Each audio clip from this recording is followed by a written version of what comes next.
Bismillahirrahmanirrahim. Assalamualaikum warahmatullahi wabarakatuh. Waalaikumsalam. Baiklah, sebelumnya terima kasih atas teman-teman yang menyempatkan hadir pada hari ini. Perkenalkan, nama saya Arsya Nuramdana dengan NIM 2006-0450-2018. Pada kesempatan kali ini, saya akan memaparkan materi yang mengenal ragam suku di Pulau Sulawesi. Suku-suku di Pulau Sulawesi. Dengan keberagaman suku di tanah air Indonesia, terdapat pula berbagai suku di Pulau Sulawesi yang wajib kita ketahui. Kita tahu sendiri bahwa Indonesia merupakan negara kepulauan terbesar di dunia dengan jumlah pulau mencapai sekitar 17.000. Secara administratif, Pulau Sulawesi dibagi menjadi 6 provinsi, yaitu Sulawesi Barat dengan ibu kota Mamuju, Sulawesi Tengah dengan ibu kota Palu, Sulawesi Selatan dengan ibu kota Makassar, Gorontalo dengan ibu kota Gorontalo, Sulawesi Utara dengan ibu kota Manado, dan Sulawesi Tenggara dengan ibu kota Kendari.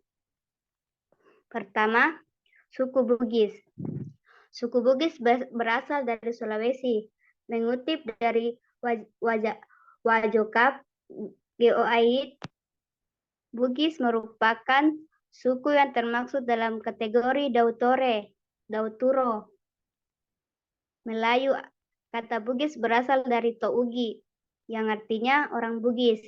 Penggunaan kata Ugi mengarah pada La Situpugi, yang merupakan raja pertama di kerajaan Cina di Pamana, Kabupaten Wajo. Tougi bisa juga dimaknai sebagai pengikut La Satupugi. Masyarakat Bugis ini tersebar di Kabupaten Luwu, Bone, Wajo, Sopeng, Sidrap, Pinrang, Sinjai, dan Baru. Suku Bugis sendiri bisa dikatakan sebagai suku yang termaksud ke dalam golongan suku Dautro Melayu atau Melayu Muda dan melakukan bermigrasi pada sekitar 3000 sebelum Masehi hingga 1200 setelah Masehi. Kedua, suku Mandar. Suku Mandar adalah salah satu kelompok etnis terbesar yang menempati wilayah Sulawesi Barat. Suku ini dulunya bergabung dalam suku-suku utama di Sulawesi Selatan seperti Bugis, Makassar, dan Toraja. Hingga Sulawesi Barat berdiri sebagai ibu kota pada tahun 2004. Di daratan Pulau Sulawesi, suku Mandar merupakan etnis terbesar kedua setelah Bugis. Tak hanya di Pulau Sulawesi Barat. Suku Mandar juga terdapat di beberapa daerah lain termasuk Kalimantan. Yang ketiga, suku Toraja. Suku Toraja sendiri adalah suku yang tinggal di wilayah pegunungan bagian utara dari Provinsi Sulawesi Selatan. Masyarakat dari suku Toraja banyak tersebar di beberapa daerah, mulai dari Kabupaten Tanah Toraja, Mamasa, dan Toraja Utara. Sebagian besar masyarakat dari suku Toraja merupakan pemeluk agama Kristen Protestan. Sementara agama dengan jumlah pemeluk tertinggi kedua dari suku Toraja adalah Katolik. 4. Suku Makassar. Suku Makassar pada dasarnya merupakan sebutan atau nama Melayu bagi suku yang hidup di daerah pesisir selatan dari Pulau Sulawesi. Suku Makassar sendiri termasuk ke dalam rumpun, bahasa Bentong, Selajar, hingga Konjo. 5. Suku Boton merupakan nama bagi masyarakat yang tinggal dan hidup di wilayah Sulawesi Tenggara, tepatnya di Pulau Buton. Masyarakat dari Buton sudah memiliki budaya yang dikenal untuk menjadi seorang pelaut. Maka tak heran apabila banyak yang menyebut suku ini sebagai suku pelaut, sama seperti suku Bugis dan Mandar. Suku Buton juga telah menjajah dan merantau sebagai pelaut ke berbagai penjuru Nusantara. Keenam, suku Minahasa.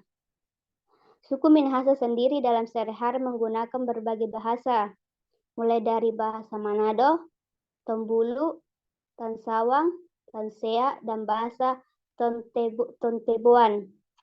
Sebagian besar masyarakat Minahasa merupakan pemeluk agama Kristen. Protestan dengan jumlah Kristen Protestan dengan jumlah sekitar 80% dari populasi. Sementara 20% dari masyarakat Minahasa merupakan pemeluk agama Islam, Hindu, hingga Buddha. Selain itu, suku Minahasa juga mempunyai berbagai warisan budaya khas, yaitu seperti tari maengket, tari kabasara, dan sebuah alat musik yang terbuat dari kayu dikenal dengan sebutan kolintang. Ketujuh, suku Talaut. Suku Talaut merupakan suku yang tinggal di Provinsi Sulawesi Utara, tepatnya di Kepulauan Sangir, dan pulau-pulau kecil lainnya yang berada di Kabupaten Talaut. Kabupaten Talaut ini adalah kabupaten terluar Indonesia dengan wilayah yang berbatasan langsung dengan wilayah Filipina. Tak heran, ada beberapa penduduk dari suku Talaut yang tinggal di Filipina. 9. Suku Balaisang. Suku Balaisang adalah suku yang tinggal di Provinsi Sulawesi Tengah, tepatnya di Kabupaten Donggala, Kecamatan Balaisang. Suku Balaisang sendiri masih termasuk ke dalam sub dari suku Tomini. 9. Suku Tolaki. Suku Tolaki bisa disebut sebagai suku terbesar yang ada di kawasan Sulawesi Tenggara. Suku Tolaki sendiri merupakan suku asli dari kota Kendari dan Kabupaten Kolaka. Di Konawe sebelah utara, ada banyak sekali jejak peradaban yang dimiliki oleh suku Tolaki. Hal ini juga telah dibuktikan dengan adanya peninggalan arkeologi di beberapa gua atau kumapo. 10. Suku Petai. Suku Petai yang berasal dari Kabupaten Pulau Mandar, Sulawesi Barat, yaitu suku Petai. Sebagian besar masyarakat dari suku Petai menetap di Kecamatan Matakali hingga ke perbatasan Kabupaten Pindrang. Dalam kesehariannya, masyarakat Petai berkomunikasi dengan dialek khas Petai. Selain itu, masyarakat dari suku Petai banyak yang bermata pencarian sebagai petani. Beberapa komoditas yang ditanam yaitu seperti padi dan jagung. Namun, beberapa juga ada yang menanam sayur-sayuran hingga kopi. 11. Suku Duri. Suku Duri merupakan salah satu suku bangsa yang hidup dan tinggal di Kabupaten Enrekan, Provinsi Sulawesi Selatan. Permukiman dari suku Duri memiliki wilayah yang berbatasan langsung dengan Tanah Toraja. Sebagian besar masyarakat dari suku Duri memiliki mata pencarian sebagai petani. Beberapa komoditas andalan yaitu padi, jagung, cabai, ubi, dan bawang merah. Sementara itu, masyarakat dari suku Duri yang tidak bertani memilih untuk memelihara hewan ternak. Dari kebiasaan memelihara hewan ternak ini, suku Duri memiliki olahan ternak yang terkenal yaitu keju, atau sering juga disebut dengan nama dangke. 12. Suku Moronene. Suku Moronene merupakan salah satu suku besar yang tinggal di kawasan Sulawesi Tenggara. Moronene sendiri asli pertama yang mendiami Sulawesi Tenggara. Mayoritas masyarakat dari suku Moronene beragama Islam. 13. Suku Pamona. Suku Pamona merupakan suku yang penduduknya tinggal di Sulawesi Tengah dan Sulawesi Selatan. Lebih tepat, sebagian besar tinggal dan hidup di Kabupaten Poso. Sementara sebagian lagi menetap di Kabupaten Tojo Una-Una, daerah Morowali Utara. Sebagian besar masyarakat dari suku Pamona merupakan penganut agama Kristen Protestan, dan sisanya merupakan pemeluk agama Islam dan agama rakyat. 12. Suku Kaili. Suku Kaili adalah salah satu yang tinggal di wilayah sekitar Kota Palu, di Sulawesi Tengah. Suku Kaili sendiri memiliki jumlah penduduk mencapai sekitar 3.000 jiwa. Sebagian besar masyarakat dari suku Kaili merupakan memeluk agama Muslim. 15. Suku Monggodo. Suku Monggodo merupakan suku yang hidup di Provinsi Sulawesi Utara, tepat di perbatasan dengan Gorontalo atau wilayah Kota Mobagu dan kabupaten sekitarnya. Sama seperti suku Kaili, suku ini sebagian besar memeluk agama Islam. 16. Suku Gorontalo. Suku Gorontalo adalah masyarakat asli yang mendiami wilayah utara Pulau Sulawesi dan mayoritas suku ini memeluk agama Islam. Tak hanya di Sulawesi, penyebaran suku Gorontalo yang paling banyak berada di Provinsi Sulawesi Utara, Sulawesi Tengah, dan Kalimantan Timur. 12. Suku Banggai.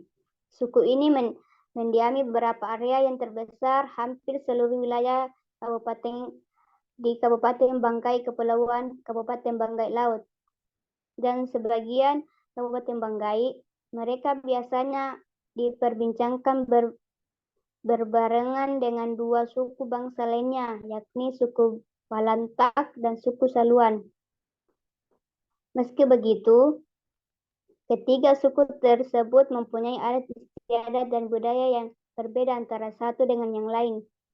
Penghidupan suku Banggai biasanya petani, nelayan, pejabat pemerintah, dan lainnya. 19. Suku Saluan. Suku Saluan adalah suku besar di Kabupaten Banggai. Nama Saluan adalah salah satu dari ketiga anak raja yang memerintah dahulu kala. Saluan ini merupakan anak bungsu di sang raja. Suku Saluan terbagi atas beberapa bagian, yaitu Saluan Liketeng, Saluan Lainong, dan juga Saluan Obo. Yang membedakan bagian yaitu Saluan Bengkete. Yang membedakan dari ketiga suku ini adalah dialek bahasa yang sedikit berbeda. Asal mula dari ketiga Saluan di atas pun berbeda. Saluan Lengkete berasal dari pendalaman Kecamatan Pagimana. Kemudian Saluan Lainang berasal dari pendalaman Simpang Kecamatan Simpan Raya, sedangkan Saluan Obo berasal dari pendalaman perbatasan antara Kabupaten Banggai dan Kabupaten Tojo Una-Una. Yang terakhir, suku Bantalak. Suku Bantalak kelompok suku bangsa yang mendiami Kabupaten Banggai, Sulawesi Tenggara, Indonesia. Masyarakat Balantak memiliki dua suku bangsa yang terdiri dari orang Tanotura dan Dele-Dele. Sebagian besar dari masyarakat Bantala di Banggai tinggal di bagian Semenanjung ujung Sulawesi Tengah. Balantak berasal dari kata bala yang berarti pagar atau benteng dan tak yang artinya kita, sehingga Bantalak dapat diartikan sebagai pertahanan kita. Baiklah, mungkin itu saja materi dari saya. Kepada teman-teman, apakah ada yang ingin dipertanyakan? Saya ingin bertanya. Yes, kepada Saudari Resti dipersilahkan. Baik, terima kasih atas kesempatannya. Perkenalkan, nama saya Resti Sampenondong. Saya ingin bertanya, mengapa istilah Bugis dan Makassar sering disandingkan menjadi Bugis Makassar? Sekian pertanyaan saya kembalikan. Baiklah, terima kasih kepada Saudari Resti. Saya akan menjawab pertanyaan dari Saudari Resti. Bugis dan Makassar adalah dua suku yang berbeda. Di Makassar sendiri tidak digunakan istilah Bugis Makassar. Mungkin istilah ini digunakan oleh orang di luar Sulawesi Selatan untuk menggambarkan orang Bugis yang tinggal di daerah sekitar Makassar, atau menunjukkan daerah agar orang awam tidak perlu menanyakan lokasi tempat suku Bugis di mana. Karena Makassar sendiri adalah nama kota dan orang bersuku Makassar tersebar di beberapa kabupaten atau kota, Sedangkan Bugis bukan nama tempat, tetapi orang-orangnya tersebar di beberapa kabupaten dan kota di sekitar kota Makassar. Atau mungkin orang yang dibicarakan adalah campuran dari suku Bugis dan Makassar. Kepada Saudara Resti, apakah menerima jawaban dari saya? Baik, terima kasih atas jawabannya. Jawabannya saya terima. Saya kembalikan. Baiklah, kepada teman-teman, jika yang ada yang ingin dipertanyakan, kalau tidak ada, mungkin hanya ini yang bisa saya sampaikan. Lebih dan kurangnya mohon dimaafkan. Wassalamualaikum warahmatullahi wabarakatuh. Waalaikumsalam warahmatullahi wabarakatuh.